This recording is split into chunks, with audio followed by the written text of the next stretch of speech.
जय श्री गणेश। नमस्कार दोस्तों, आप सभी का स्वागत है मेरे इस चैनल संपूर्ण व्रत कथाओं में। आज मैं आपके लिए चौथ माता की कहानी लेकर आई हूँ। और बहुत सी माताएं बहनें हैं जो 12 महीने की 13 चौथ के व्रत करती हैं। और ये जो चौथ माता के व्रत होते हैं ये हर महीने की बड़ी चौथ के दिन ही किए जाते हैं। व्रत पूजा तो कार्तिक महीने की चौथ की तरह ही करनी है, बस जो चीनी का बाना निकालना है, आपको गुड़ का नहीं निकालना है। और जो ये मैं कथा पढ़ने जा रही हूँ ये आप 12 महीने के जो भी चौथ माता के व्रत करती हैं आप सुन सकती हैं। तो चलिए शुरू करते हैं। एक बूढ़ी माई थी, उसके एक बेटा था। बुढ़िया माई अपने बेटे के लिए 12 महीने जितनी भी चौथ आती वह अपने बेटे के लिए चौथ माता के व्रत करती थी।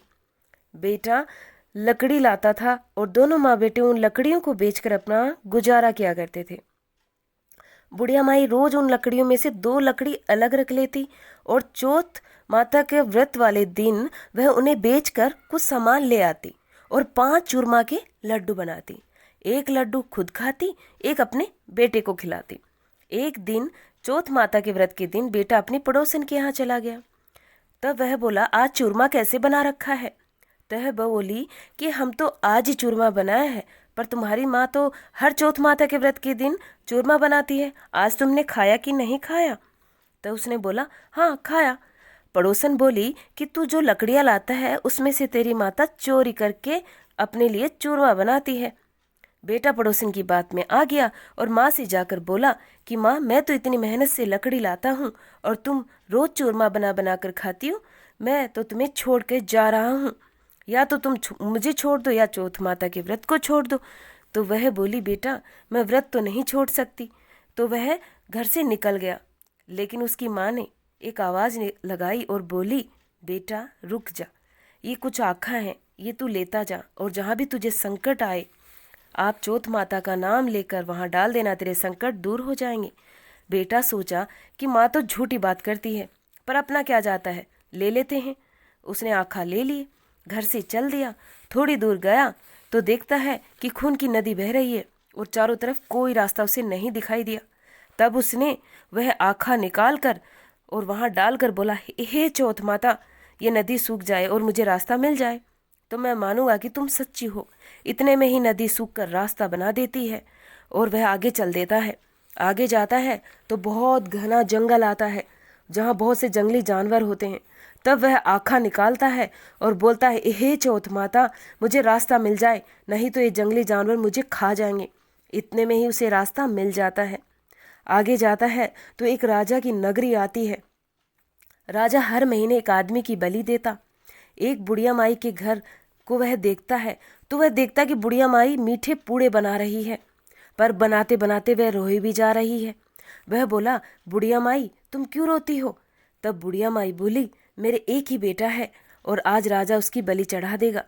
ये मीठे पूड़े मैं अपने लड़के के लिए बना रही हूँ। तो वह बोला, हे बुढ़िया माई, ये पूड़ा मुझे खिला दे, मैं तेरा बेटे के बदले चला जाऊँगा। माई ने उसे मीठे पूड़े खिला दिए। रात के समय वह बोला, हे बुढ़िया माई, राजा का बुलावा आए तो मुझे जगा देना। आधी रात को बुलावा आ गया। बुढ़िया माई ने सोचा, पराया पूत है, कैसे बलि चढ़ने दूं? पर इतने में ही वह जग गया और बोला, बुढ़िया माई मैं जा रहा हूँ, मेरे सामान का ध्यान रखना। बुढ़िया माई सोची, आज तक तो कोई आया नहीं है तो तुम भी नहीं आओगे, मुझे पता है। राजा के आदमी उसे पकड़ कर ले गए और उसे आवे में चिण दिया। जब वो आवा पूरा पक गया और तो उसके अंदर वह बैठकर बोला, हे चौथ माता, इस संकट से भी मुझे निकालो, तुमने 2 संकट तो दूर कर दिए, नहीं तो मेरी मृत्यु हो जाएगी। तो वह माँ चौथ का नाम लेकर वहाँ आँखा डाल देता है।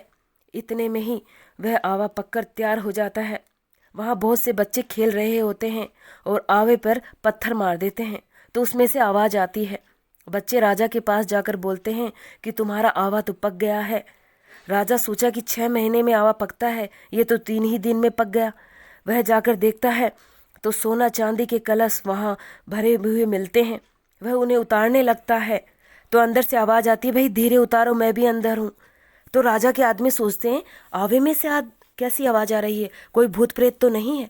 वह अंदर जाकर देखते हैं तो वही आदमी बैठा जिसको उन्होंने चिना था। तो उन्होंने पूछा, अंदर जाकर देखते हैं वो कि अरे ये क्या, हरे हरे ज्वारे उगे हुए हैं। आँखा लेकर बैठा हुआ था। राजा के आदमी राजा के पास उसे लेकर जाते हैं।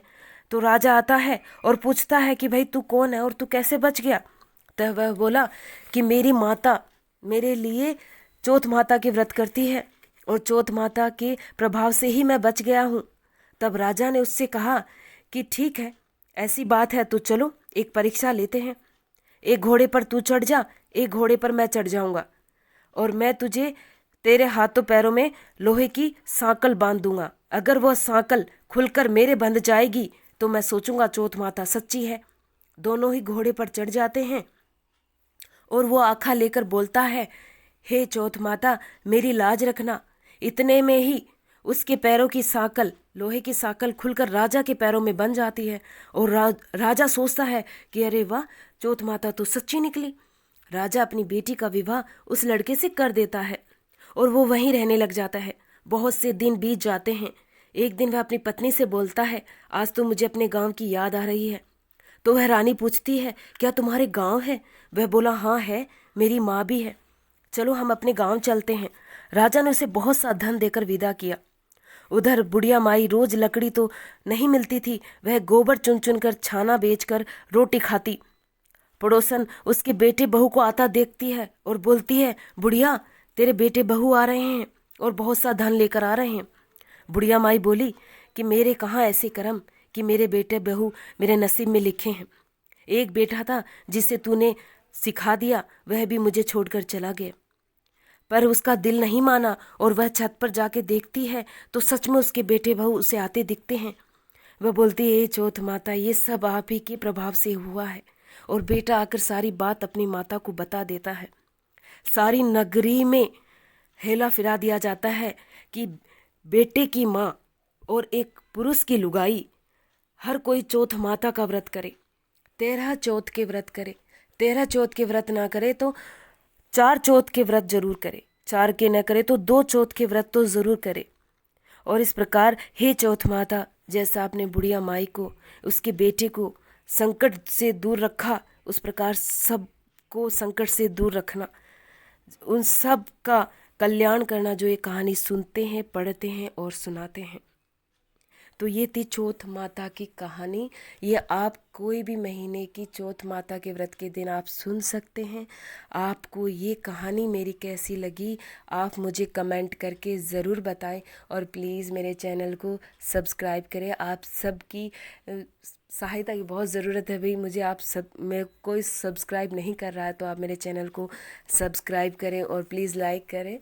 और आगे भी मैं हर व्रत से रिलेटेड वीडियोस डालती रहूँगी और आगे मैं गणगौर व्रत के सारे नियम और विधि किस प्रकार से करते हैं वह भी मैं लेकर आने वाली हूँ। साथ ही में सूरज रोटा का व्रत भी रखा जाता है भाई, तो उसकी भी मैं बहुत ही जल्द वीडियो डालने वाली हूँ। तो आप लोगों को बस मेरी यही मदद करनी है कि आप मेरे वीडियोस को लाइक करें, शेयर करें, प्लीज़ ज़्यादा से ज़्यादा शेयर करें और सब्सक्राइब करें। तब तक के लिए धन्यवाद दोस्तों। जय माता दा।